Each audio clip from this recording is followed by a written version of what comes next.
Hello and welcome back everyone. जैसे कि last आपने NSQF लेवल 2 क्लियर करके आप NSQF लेवल 3 में आ गए हैं। सो नाउ ये चीज़ समझना ज़रूरी है कि जो CBSE कैरिकुलम है NSQF लेवल 3 के लिए यानी कि 11th क्लास के लिए वो किस तरीके से डिवाइडेड है।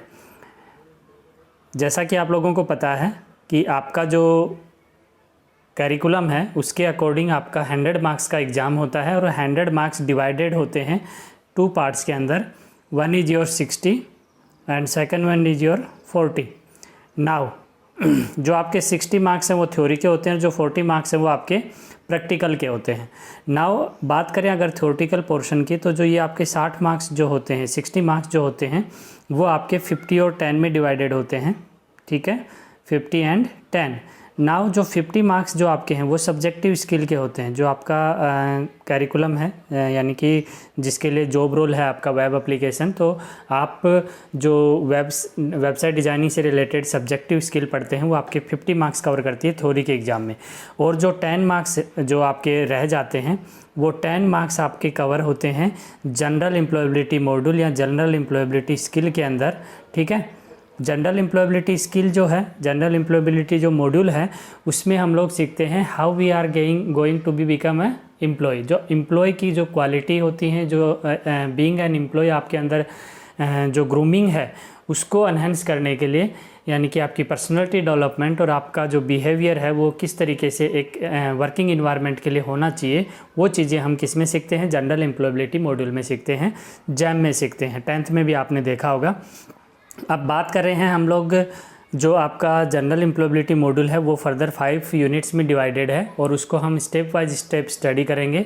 You have to follow the way we are studying and definitely you will be able to answer 10 marks easily.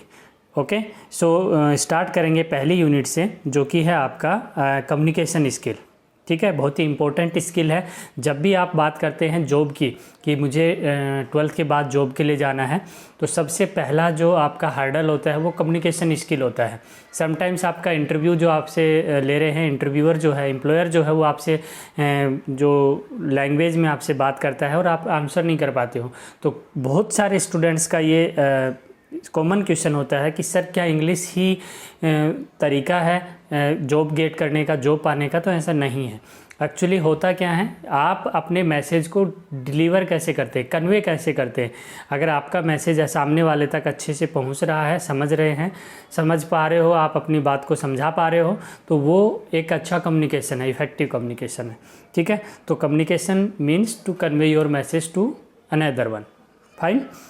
Definition wise अगर हम बात करें तो यहाँ पे आप देख सकते हो, communication is a act of conveying meaning group of another through the mutual understanding sign symbol और सिमेट्रिक रूल्स।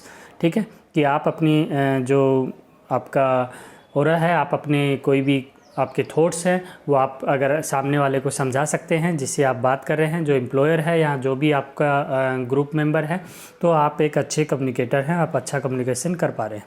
ठीक है, नाउ कम्युनिकेशन भी फर्दर 2 तरीके का होता है, वर्बल एंड नॉन वर्बल। ठीक है, वर्बल एंड नॉन वर्बल से यहाँ पे मीनिंग है कि जो आपका वर्बल कम्युनिकेशन होता है उसमें आप लैंग्वेज को प्रेफरेंस देते हो, यानी कि आपकी जो है ग्रामर ठीक है या नहीं है, emphasis, distance, context, inflection, interpretation, ये सारी चीज़ें मैटर करती हैं। आपका साउंड, आपका प्रोनाउंसिएशन, आप जो कि कोई भी वर्ड बोलते हैं वो एग्जैक्टली बोल पा रहे हैं, नहीं बोल पा रहे हैं, वो आपका वर्बल कम्युनिकेशन है, यानी कि आप बोल के जब बता रहे हो। नॉन वर्बल कम्युनिकेशन में आपका जेस्चर, आपकी बॉडी लैंग्वेज, ठीक है, आप कैसे पेश आते हो, आपका प्रेजेंटेशन कैसा है, वो आपका डिपेंड करता है नॉन वर्बल कम्युनिकेशन के अंदर। तो दोनों ही इम्पोर्टेंट वन होते हैं जब बात करते हैं जॉब की, तो ये दोनों ही आपके फैक्टर होते हैं कि आप को जॉब मिलेगा नहीं मिलेगा। ठीक है, तो इन दोनों पे ही आपको काम करना है। यहाँ पे जो बॉडी लैंग्वेज बताया है, बॉडी लैंग्वेज का मतलब है कि आपका पोस्चर जो है, आपका एक्सप्रेशन, फेशियल एक्सप्रेशन, आपका कॉन्टैक्ट, आपकी आई कॉन्टैक्ट। ठीक है, फॉर एग्जांपल आप कोई प्रेजेंटेशन दे रहे हैं लेकिन आप अपनी ऑडियंस के साथ कनेक्टेड नहीं है, उनका कोई आई कॉन्टैक्ट नहीं है, उनको समझ नहीं रहे हैं, उनको वो क्या चाह रहे हैं, तो वो एक अच्छा कम्युनिकेशन नहीं कहलाएगा। ठीक है, और सेकेंड वन जो है स्टाइल्स की बात अगर मैं करूँ कम्युनिकेशन स्टाइल की, कि जो हम कम्युनिकेशन की बात कर रहे हैं वो कितने तरीके के होते हैं, डिफरेंट स्टाइल्स क्या क्या है, तो हम जनरली 4 तरीके से हम इसको समझते हैं। 4 वेज हैं, 4 स्टाइल है कम्युनिकेशन की, कि जिससे आप किसी भी पर्सन से इंटरेक्ट करते हैं या फिर अपने मैसेज एक्सचेंज करते हैं, इंफॉर्मेशन एक्सचेंज करते हैं, वो तो आपके पास 4 स्टाइल हैं, passive aggressive and assertive. Assertive is the best one. Assertive सबसे अच्छा मेथड होता है, सबसे बढ़िया स्टाइल होता है। और बीइंग ए एम्प्लॉय, अगर आपको जॉब चाहिए तो you have to be in assertive style. Okay, यहाँ पे मैं समझा देता हूँ ये स्टाइल्स होती क्या क्या हैं। सबसे पहले अगर मैं बात करूँ पैसिव की, पैसिव का मतलब होता है कि आप अगर कोई कम्युनिकेशन में हैं, किसी ग्रुप में बैठे हैं, बट आप उसमें को पार्टिसिपेशन ही नहीं कर रहे हैं। जैसे ग्रुप डिस्कशन होता है और you are sit like a idle, यानी कि आप कोई वो अपना इन्वॉल्वमेंट उसमें नहीं कर रहे हैं, आप कोई भी अपना थॉट्स आप वहाँ पे एक्सप्रेस नहीं कर रहे हैं, वो पैसिव मोड हो जाता है। ठीक है, सिर्फ दूसरों को सुनना। ठीक है, तो वो एक अच्छा कम्युनिकेशन नहीं है। ठीक है, यहाँ पे आप देख सकते हो कुछ फ्रेज भी दिए हैं। It's really doesn't matter that much, I just want to keep the peace. तो ये एक अच्छा वे नहीं है कि आप बैठ के देख रहे हैं। ठीक है, दूसरा आपका है अग्रेसिव।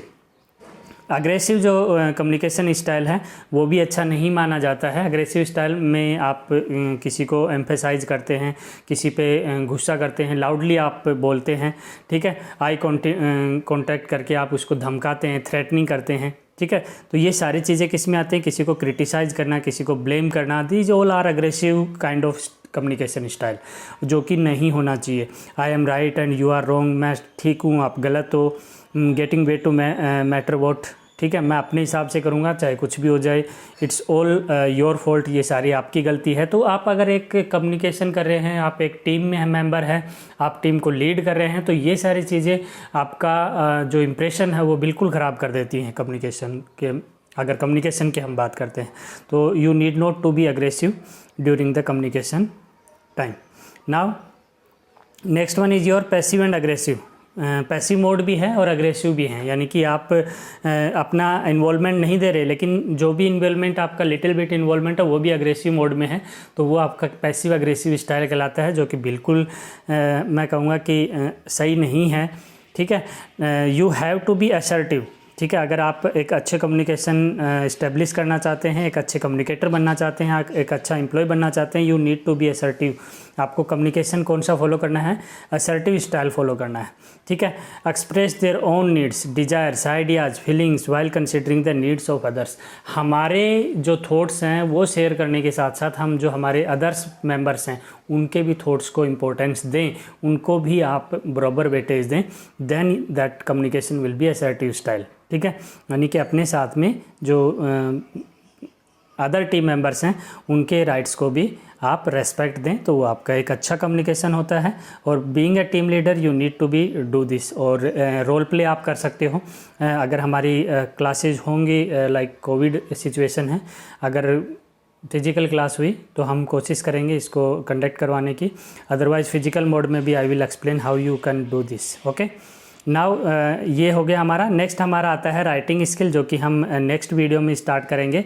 सो इन अ सेम सीक्वेंस हम लोग पहले कम्युनिकेशन स्किल कंप्लीट करेंगे unit 1, then we will move to the unit 2। So till then keep watching, keep learning, thank you.